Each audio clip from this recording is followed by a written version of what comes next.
تیر داستان هیر قاتلان د ژمي شپې وې همدا وحشي کنډوالې او دغه خړې کوڅې تورې تیارې وې چپه چوپتیا وه لږ د سپوږمۍ رڼا وه لیرې د سپو غپا وه له ښار وتلې دغه وران کلي کې شپه د یلدا وه خو ناببره د لوټمارو ټولۍ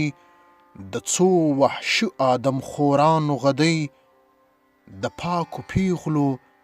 هغه څو زارۍ په دغو مړو کوڅو کې زکندني روح پو کړ له وچو درختو مرغان والوتله سپوږمۍ نور مخ پټاوه هلته د کلي په وحشي بانډو کې هم عزرایل او هم ابلیس ولاړ و او د اعمال فرشتو پر پاکو پیغلو او ناپاکو داستانونه وکښل